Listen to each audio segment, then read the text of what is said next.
경제자유구역 투자 활성화 좀 보면 종합 리조트로 돼 있는데 이게 제가 볼 땐 카지노 같거든요. 근데 이럴 경우 이제 외국계 카지노 자본이 이렇게 서류 심사만으로 이렇게 들어올 경우에 그 카지노 면허 발급을 해준다는 어떤 그런 내용 같은데 이게 보면은 외자유치 측면에서 뭐 바람직하겠지만은 결국에 그렇게 되면 여기가 카지노 구역이 카지노 자유구역이 되지 않느냐 이런 좀 비판도 좀 받을 수도 있을 것 같고요.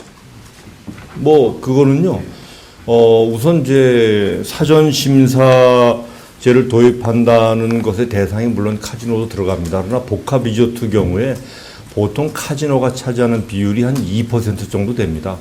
그래서 저희가 그 사전 심사를 하겠다는 것은 카지노만 보고 하는 게 아니라 그 복합 리조트 시설, 말하자면 뭐 호텔이라든가 다른 어떤 그 엔터테인먼트 시설 등 종합적인 걸 다 따져서 저기 타당성이 있다고 하면은 이제 사전에 그 허가를 해주는 게 되니까 뭐 카지노만 예를 들어서 카지노 하나만 건설하겠다 그러면 아마도 허가가 안 나겠죠. 복합 리조트이기 때문에 뭐 그 문제는 문화관광부를 중심으로 관계부처가 충분히 협의하겠지만 아무튼 이것이 그 투자 활성화를 위한 목적이기 때문에 그동안에 이것이 뭐 다른 나라 경우에 별로 그 예가 없는 그런 그 사후 허가는 예외가 별로 없는 조치였다고 합니다. 그래서 우리나라도 다른 나라의 예에 맞춰서 사전 심사로 바꾼 거다 그렇게 이해를 하시면 되겠습니다. 그리고 이때 이 카지노는 물론 외국인 전용입니다. 내국인은 갈 수가 없습니다. 그 업계 좀 알아보니까요. 지금 인천시하고 접촉하고 있는 시저스 엔터테인먼트라는 곳이 있습니다. 이쪽이 지금 미국에서는 워크아웃 상태라고 하는데 사전 심사제를 통해 가지고 허가를 받으면 만약에 이쪽에서 운영하는 데 있어서 사전 심사만 받고 펀딩을 해가지고 뭐 다른 쪽에 넘긴다든가 뭐 이런 부작용도 나타날 수 있고요. 그런데 뭐 사전 심사 제도라는 것 자체가 그 자금 조달 여력이니 회사의 어떤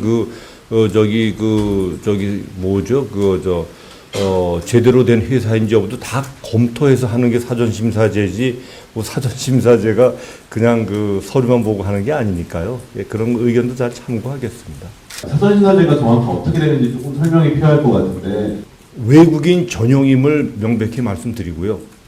그 다음에 사전 심사제의 내용에 그것이 종합적으로 저희가 다 검토를 해야죠. 이것이 제대로 98%에 달하는 일반 투자를 정확히 할 것이 보장이 돼야 저희가 사전 심사제에 따라서 그 허가를 하겠죠.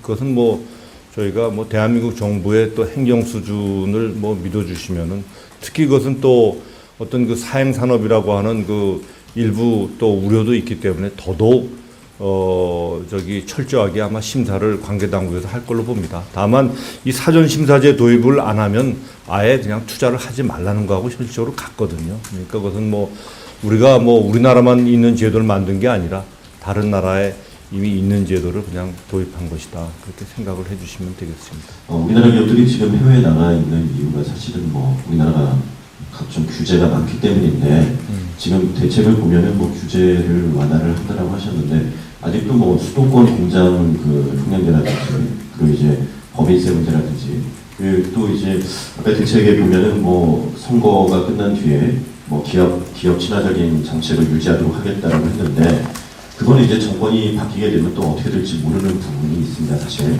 이런 그 부분에 있어서 제가 봤을 때는 기업들이 엄청나게 메리트를 느낄 거라고 생각은 못 되는데요.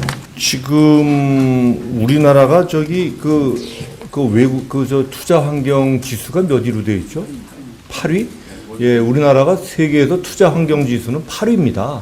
그러니까 우리가 꾸준히 정부가 개선을 해왔기 때문에 지금 8위가 역대 최고죠. 그죠? 역대 최고인 8위로 되어 있습니다. 국제 공인된 기관에서 볼 때. 그래서 뭐 우리가 사실은 꾸준히 대책을 해왔는데 항상 보면은 이제 뭐 아무래도 기업인 입장에서 해결이 된 것은 또 불만이 없는 거지만 해결이 안 된 것만 이제 기억에 남아서 그러는데 아마 저희가 그러한 그 지적사항을 겸허히 받아들여서 지속적으로 개선을 할 거고요. 아까 우리 대통령 회의 때도 나온 얘기인데 송도가 뭐 10년이 됐는데도 여지까지 이렇게 부진하다라는 얘기를 이제 국내에서 많이 한다라고 했더니 많은 외국 기업이 솔직히 다른 나라 같으면 10년이면 이거 반도 이루기 힘들다. 사실은 현실은. 그러나 대한민국의 어떤 기대 때문에 그런 거 아니냐 하는 얘기도 어떤 그 투자 기업이 얘기를 해서 웃고 그랬는데, 그 다음에 지금 질문하신 것 중에 선거라든가 이런 어떤 그 사회 분위기에 편승해서 어떤 그 불확실성을 제거해 주겠다는 거에 대해서 뭐 그게 가능하겠냐는 말씀을 했는데, 하여튼 그것은 뭐 저희가 정부가 의지를 가지고 연말까지 하여튼 지금 오늘 보고 드린 것은 아주 꼼꼼히 제가 뭐 저부터도 책임지고 꼼꼼히 챙기겠습니다. 그러니까 저희를 좀 믿어주시면 최선을 다하겠습니다. 이번 유통기업 그 지원 방안에 따른 그 국내 기업들 같은 경우 해외 공장이 없는 기업들, 그 국내에 꾸준히 투자를 해온 기업들에 대한 역차별 문제가 좀 논란이 있을 것 같은데, 여기에 대한 어떤 그 방안들이 없는지 궁금하고요. 그리고 그 FTA 효과를 누릴 수 있는 업종에 따라서 또 그게 효과가 좀 온도차가 있을 것 같은데요. 그 어떤 업종이 국내로 유통할 경우 좀 맞는 메리트가 있겠다라는 타깃이 있는지.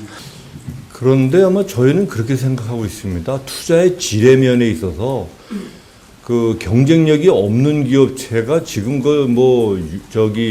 유턴 혜택을 준다고 해서 국내에 들어오기가 쉽지 않을 겁니다. 그렇기 때문에 유턴하는 기업은 나름대로 경쟁력이 있는 기업이다. 저희는 그렇게 이제 그동안에 꾸준히 그 연구 결과 이제 보고 있고요. 그 다음에 이제 국내 기업의 역차별 문제라고 이제 지적을 할 수도 있을 겁니다. 그런데 그것은 사실 뭐 저희도 고민을 했지만, 그러나 이 기업들이 처음부터 뭐 국내에 돌아올 걸 염두에 두고 일부러 나갔다가 들어오는 기업이 아니고, 다 나름대로 최선을 다했다가 또 여건 변화에 따라서 그렇게 또 오는 거기 때문에 국내 어떤 일자리 창출이라든가 고용 증대 차원에서의 그 대책에다 좀 이렇게 이해를 해주시면 감사하겠습니다.